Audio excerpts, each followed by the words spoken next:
Mana coba belajar dari negara lain lah. Kira-kira bagaimana menghadapi new normal. Jangan sampai benar-benar kita dikarantina. Pendaringan goyang bos. Ya akhirnya nanti apa? Kejahatan meningkat. Nah. Coretan Lukman, semua jadi obrolan.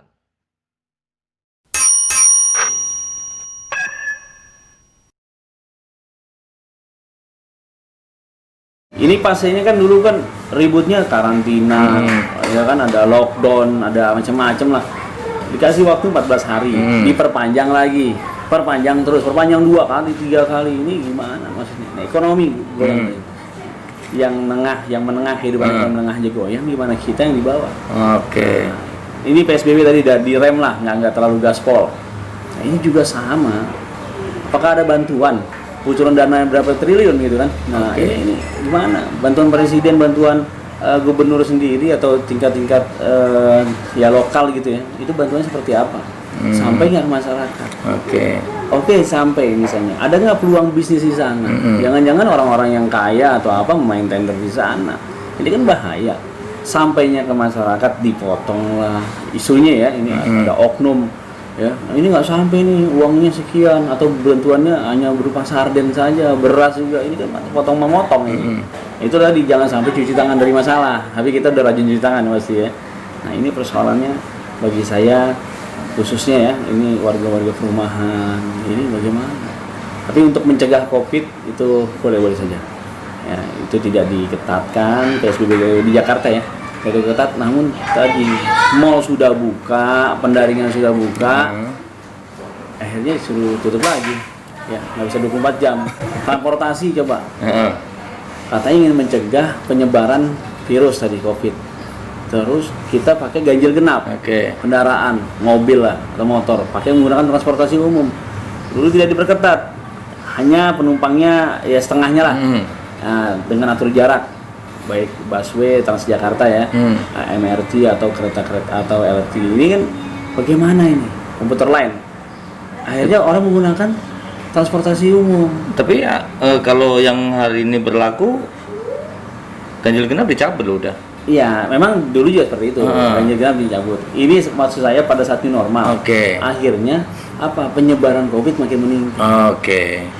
Ya, jadi apa? Transportasi umum sebenarnya yang memang di sana pusat penyebarannya. Tapi apakah nanti transportasi umum kan mereka kan ada supirnya, misalnya Transjakarta, bagaimana pendapatannya, komputer lain bagaimana pendapatannya, ini kosong semua. Mall, ini pengaruhnya banyak dari segi ekonomi aja, tenaga kerja juga banyak kok tutup, PHK semua. Yang katakanlah pengusaha tingkat menengah yang tidak mampu membayar karyawannya, akhirnya mereka di PHK. Kemana mereka? Usaha lain, ojol atau usaha akhirnya perumahan, dagang-dagang yang lain kecil-kecilan apa UMKM atau apa handmade. Ini akhirnya apa? Modalnya aja nggak ada untuk mereka, ya kan? Ini sampai mana? Ya kami berdoa agar pemerintah semua bisa menemukan vaksin. Virusnya bagaimana? Coba belajar dari negara lain lah. Kira-kira bagaimana menghadapi new normal. Jangan sampai benar-benar kita dikarantina. Pendaringan goyang bos, ya akhirnya nanti apa? Kejahatan meningkat. Nah ngomong soal kejahatan nih, ini ngomong soal kejahatan, ini agak rame, abang nih kebetulan. Ambil dulu nih, iya. Minum. Bismillahirrahmanirrahim. Nah, bang soal ngomong kejahatan, kekerasan, ini agak rame di luar sana diceritain bahwa ini banyak preman-preman itu dilibatkan menjadi penegak disiplin COVID. Nah, abang kan sebagai salah satu petinggi FBR. Nah, orang-orang di luar sana sih kalau nggak tahu bahwa FBR itu ya penuh dengan sangar, premanisme dan sebagainya. Ya mungkin abang boleh disebut raja preman kali. Gimana bang nanggapin itu bang? Kita preman itu manusia bebas. Preman itu bahasa Belanda. Bebas dalam berpikir, bertindak. Namun ada aturan-aturan hukum karena bicara kejahatan. Jadi preman itu lebih kepada intelektual bos. Jadi ide-ide kita bisa berpikir selangkah lebih maju dari ide-ide yang lain. Minimal selangkah. Nah untuk berpikir kehendak bebas kita berserikat dan berkumpul. Saya kebetulan memang di FBR ya, Tabi Rempuk sebagai direktur LBH untuk banyak kasus-kasus hukum. Nah sekarang bicara ormas organisasi masyarakat. Dari pengertiannya masyarakat, kembali dari masyarakat untuk masyarakat. Oke. Jadi wajar kalau memang mereka yang tidak bekerja, gitu ya. Ini ilmu palak sama ilmu hisabnya nih ya. Jadi bukan palak dalam arti ngitung-ngitung. Oke. Jadi palak-palak warung dan sebagainya Oke. kita berbakti untuk rakyat nih. Jadi berbakti untuk rakyat, jangan sampai kita mengataskan nama rakyat tapi tidak berbuat untuk rakyat. Oke. Nah, dalam kondisi pandemi ini, dalam ormas itu ada yang namanya bidang kesosialan, Mas. Sosial bukan sosial. Sosial, oke. Nah, bidang sosial bukan sosial. Heeh. Ada keagamaan, ada pendidikan, baik yayasan maupun perkumpulan. Oke. Jadi disitulah 3 bidang sosial itu kita bantu bencana alam, gempa bumi, kita bantu bos. Orang-orang yang yatim piatu, keagamaan, masih taklim, kita bantu. Jadi jangan lihat FPR itu memang tukang ribut, tukang palak, tukang parkir dan sebagainya. Itu katakanlah memang optom lah di bawah. Oke. Ya semua kalau memang masalah perut apa sih yang dikenakin, gitu kan? Karena rencana kejahatan nggak ada niat sebenarnya, tapi ada kesempatan. Nah, itu dia kesempatan. Nah, itu. Kadang-kadang nggak ada kesempatan diadain tuh. Udah jadi niat aja nih. Nah kembali ke COVID bos, banyak bos anak FBR yang memang kita bantu pemerintah. Oke. Di tingkat Bekasi misalnya, di bupati, kabupaten, di Tangsel juga. Kemudian kita dipakai juga untuk bantu-bantu juga. Ayo bantulah. Nah siapa kerja sosial kita nyata, Oke. membantu masyarakat. Itu sistemnya benar-benar membantu apa sebetulnya ada semacam oke ini saya butuh dari FBR sekian orang untuk jadi satgas anggaran sekian atau gimana itu? Jadi diminta kita. Oh, Mas. diminta, Ya, oke. Jadi karena siapa sih yang kenal bicara kearifan lokal ya, orang wilayah yang tahu siapa sih, misalnya tingkat RT, banyak orang ormas FBR sendiri memang ada pengurus RT, ada pengurus RW. Ketua Korwil kita ada yang memang Pak RW, Mas. Oke. Nah, Pak RT di kampungnya ya. Ya. Jadi dia tahu persis orang yang butuh bantuan mana, orang yang tidak butuh bantuan mana. Jangan sampai ada orang yang dapat bantuan 2 atau 3 double bos. Oke, salah sasaran lah ya. Salah sasaran. Oke. Nah kita sisir terus. Nah kebetulan pas COVID Satgas ini dibutuhkan ada orang FBR yang terlibat di situ. Oke. Dia tahu persis mana yang harus dikasih dan tidak dikasih.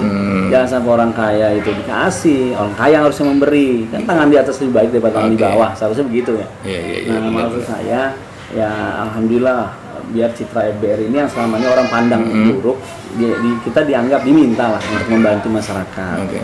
Nah disitulah kami terima kasih pada para wali kota, ya, bupati dan sebagainya untuk di tingkat ini ya Pak ya, tingkat daerah ya. Daerah, oke. Tapi untuk di Jakarta sendiri kami tidak dilibatkan ini masalahnya. Oh. Nah, ini nggak tahu peran siapa ya, tapi nggak apa-apa lah. Itu saya percaya sama Gubernur Jakarta, ya itu Jakarta. Tapi sebenarnya di Jakarta sendiri kan beberapa tempat seperti yang saya lihat beberapa hari ini kan ada di pasar-pasar itu kan yang tanda kutip mereka dianggap preman dikasih rompi penegakan itu. Nah, kalau memang ada ya, kalau memang seperti itu untuk penegakan misalnya masker dan sebagainya. Tapi kalau untuk pembagian distribusi itu, ini kembali lagi ke Kementerian Sosial. Oke. Tadi bos ada tender-tenderan ini yang kita ini ya, tapi nggak apa-apa lah. Tapi mereka berbagi kok. Ya. Ini yang sayangnya kadang-kadang kita orang Betawi ya, kita juga ingin merangkul orang Betawi yang kaya agar bisa berbagi bos. Kita orang Betawi yang kaya, ayo kumpul deh. Kita ada organisasi Bamus Musyawarah Betawi ya, Bamus Betawi. Terus ada FBR di situ di dalamnya. Ayo kumpul, kita ngumpulin duit kita untuk berbagi masyarakat Betawi. Kita kumpulin, kondisi kemarin 3 bulan kurang lebih. Ya jangan bicara zakat lah. Oke. Nah, kita kumpulin beras, sembako itu kita kumpulin untuk warga Betawi. Jangan mengharapkan sumbangan dari gubernur. Ya itu maksud saya. Ya kan kalau sumbangan gubernur berapa bulan sih? Ya bisa katakanlah 2 minggu sekali atau 3 bulan sekali, ini kan yang mengharap ke sana. Tapi kalau dari internal sendiri FBR melakukan itu? Oh iya pasti. Personil kita kurang lebih untuk di Jakarta ada 400 gardu. Se-Jabodetabek itu ada sekitar personilnya ya. Ya, Kalau satu personil. gardu itu 500 orang, ya kurang lebih ada 50.000 bos. Kita kumpulin satu anggota FBR 1.000 deh. Tapi nggak mungkin 1.000 kedikitan, 10.000 bos. Kita kumpulin 10.000 kali 50.000 anggota. 50 Kumpulin di juta ya? situ, nah masukin di korwil masing-masing. Oke. Nanti dari korwil itu koordinator wilayah ada gardu-gardu itu berapa warga yang kira-kira FBR yang memang tadi jandanya, yatim piatunya, kita jadi abal mutadiin. Jadi orang-orang yang tertindas dari bapak dari orang yang tertindas kita bantu mereka. Tapi bukan hanya untuk keluarga FBR. Oke. Kalau memang ada tetangga dari keluarga FBR, saudara atau apa, kita bantu. Gitu. Bukankah dibilangnya khairun nas anfa'uhum linnas, baik-baik manusia adalah yang bermanfaat untuk orang lain. Nah, FBR ingin bermanfaat untuk orang lain. Oke. Apa sekarang pesan-pesan kepada anggota FBR maupun masyarakat untuk menghadapi COVID ini? Nah, apa pesan dan pesan? Kayak orang meninggal aja maksudnya. Jadi gini, untuk semua kami sarankan tetap menjaga protokol pemerintah, ya, tetap menjalankan itu. Karena kejahatan ada di mana-mana. Kondisi saat ini ya ketat sekali, virus ya semakin meningkat, yang sembuh baru sedikit, yang kena banyak. Vaksinnya belum ada, tetap jaga 3M tadi. Terus kumpulkan dana-dana untuk bantu yang lain, karena menghadapi PSBB ini tidak hanya orang kaya, orang menengah atau orang susah juga butuh bantuan saat ini. Karena itu mari berjuang dan berdoa agar COVID-19 ini cepat berakhir. Itu intinya. Karena kita hanya berusaha, Allah juga yang menentukan. Amin. Itu saja mungkin.